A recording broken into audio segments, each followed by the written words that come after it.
All right, it is time to get on the road, and I got to get some fuel in this thing. I love that it has the auxiliary fuel tank in the truck bed, but oh boy, does it cost a lot of money to fill up. Luckily, I've got Upside, which gives me 12 cents per gallon back. And diesel is messy, folks. This thing makes a mess out of the side of my truck, and I got to clean this up now. We're at about $330 worth of fuel here.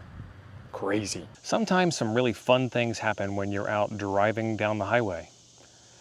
One of those fun things that happens is when your passenger side front tire passes you as you're driving down the road.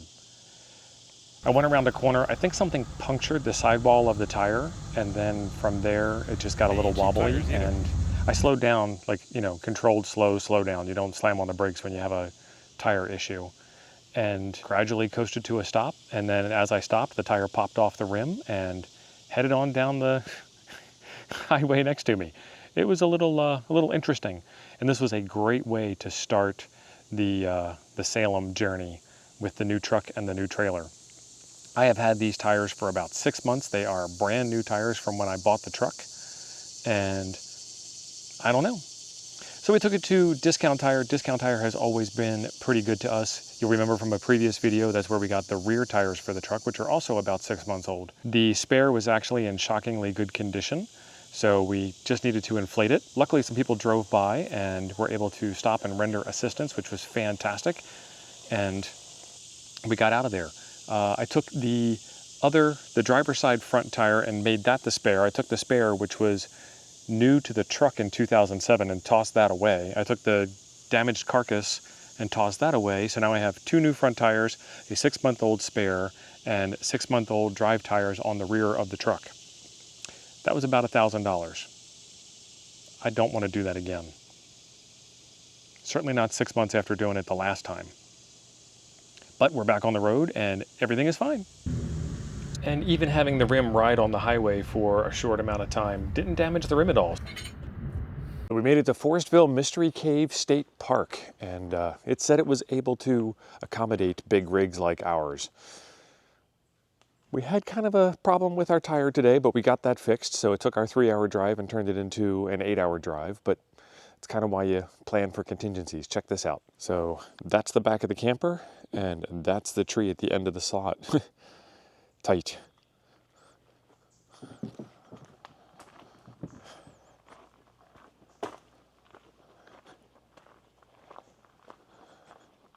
We are still attached because we're just staying here for one night. We're actually getting ready to leave this morning. But then that's the front of the site. Jeez. But we still have our coffee in the morning. That coffee pot takes 1,220 watts. That's crazy.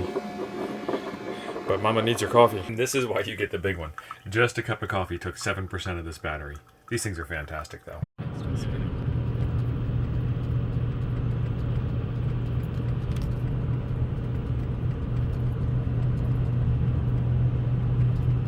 out, he's coming around you. Go ahead. I'm staying in my lane where I belong. I don't know if this is coming across on camera, but I'm going to need a sports bra with how much this road is bouncing.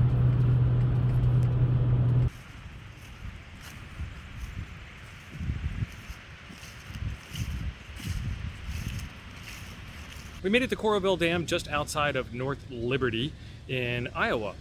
And we stayed here last year on our way down to Alabama, and we're staying here this year on our way down to Alabama. And it is a beautiful site. We're here for one night only as we are making our way down to Alabama. This morning's trip was completely uneventful except for the shaky, bumpy road on 63 where the truck was going up and down the whole time. It was a little rough, and then we got off of 63 and life was good again. This is a beautiful site. And this is Tailwaters West. We stayed at Tailwaters East last year, right on the river, and the spillway. And Tailwaters East is even better than Tailwaters West, but Tailwaters West is pretty good too. And this is our first time with the T-Mobile internet away from home, and we're actually not doing too bad. First off, it's not shut off because, light exposure. Better. Because the T-Mobile internet service is supposed to be no bueno for mobile use anymore. You need T-Mobile away instead of T-Mobile home. So they haven't figured it out yet. Shh. Don't tell anybody. While we were at North Liberty, we stopped by Jonesy's restaurant. This was a cool little place, family establishment, and I got the 21 shrimp combo with some fries, and my wife got the open-faced roast beef sandwich. Nothing beats waking up to the quiet mornings on the river at Tailwaters. Beautiful views, not a whole lot going on. It's very relaxing. And then on the road again. We stopped at a Cracker Barrel and barely fit inside the Cracker Barrel. And then we went to a Mexican restaurant and treated ourselves to some much-deserved margaritas. Street tacos for the missus. And I had this very interesting burrito. And I covered it in hot sauce. This was the hottest sauce they had, and it still wasn't very hot, but it was tasty. This burrito had French fries in it. It was called the Bra-rito. Bra-rito. Look at those French fries. So last night we stayed at a Cracker Barrel. This is our first time ever staying at a Cracker Barrel, and I wasn't sure what to think about it. They have these RV and bus parking slots, but we are way too big for that. The bed slide would have actually been out in the middle of the parking lot, and that would have been a little bit worrisome, you know? So we went inside and asked if we could park out back, so we parked out back, and then this morning it looks like it kind of doesn't matter. Just park wherever you want, and they don't really care, because there's another guy parked up front. There are 5 total RVs here, so it's a normal thing. And it was absolutely fine. The only problem that I had was the heat, and that's not the Cracker Barrel parking lot's fault. That's Missouri's fault. We're getting out of Missouri today, and we're going to Tennessee. It's going to be hotter. We are at Spring Creek Campground this morning in Clarksville, Tennessee, I think it is, on our way to Huntsville, Alabama. It is another one night, overnight, and then get out situation. Pretty nice little campsite. They have a lot of workers that come here and stay for a while, and here we are. I'd tell you more about this campsite, but I actually don't know anything about it other than we are here for the night and we are moving on. So let's get on the road. From Spring Creek Campground, we went to Montesano State Park in Huntsville, Alabama for the Huntsville Ham Fest. There is one road up the mountain when you're going to Montesano State Park that has a bunch of switchbacks in it, which is not really conducive to big, long RVs like mine. I was aware of this because I've been to Montesano State Park before, and it is not easy to navigate your way around, but if you know it, just don't go up that road and check it out on your map overview as you are driving. I'd say the trip overall was uneventful, but I would be wrong. It was not uneventful. As you know, we lost the tire and we found out that our trailer tires weren't balanced. So there's that to play with. Running one stop per day is kind of a pain in the butt. It is not the easiest thing to do, and you don't get a chance to stay in one place long enough to get things set up the way you want, and you don't get to enjoy the area, but you do get one day closer to your destination. I will tell you that having the extra fuel tank in the bed of the truck has made a magnificent difference. It was fantastic.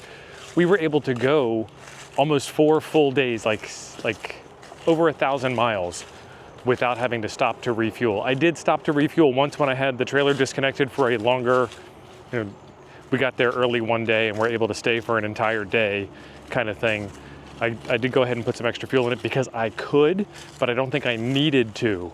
And it is very interesting to try and get a big truck and a big trailer. And this truck is significantly bigger than our last truck, and this trailer is considerably bigger than our last trailer, into a little tiny residential area neighborhood gas station. I just don't fit. And we've run into a couple of problems before, which if you run into me in person, you probably heard the story. So the big extended fuel tank is a big win, 1,100 miles on the big fuel tank. I like it. I'm not a fan of the cost of the big fuel tank, however, but there is significant savings with an app called Mudflap, and I'll have a link in the description down below where you can link up to this. And it can save you up to 40 cents per gallon on diesel, and it gets you into the big truck lanes in the back. So getting in the big truck lanes in the back is just worth it in the first place. And another thing that we're having some trouble with is the slide outs cause the trailer to lean over to the one side. So we get the trailer all leveled, then we put the slides out and it's unlevel again. So we've gotten in the habit of getting it level, putting it up on 2 blocks, then putting the slide out and then crossing our fingers. So do you have a trailer that has massive slides on the side? If you do, let me know if you have a similar problem and what your solution is to it. Otherwise, I've got a ham fest to attend, and there is another video right over here I think you'll enjoy next. I'll see you over there.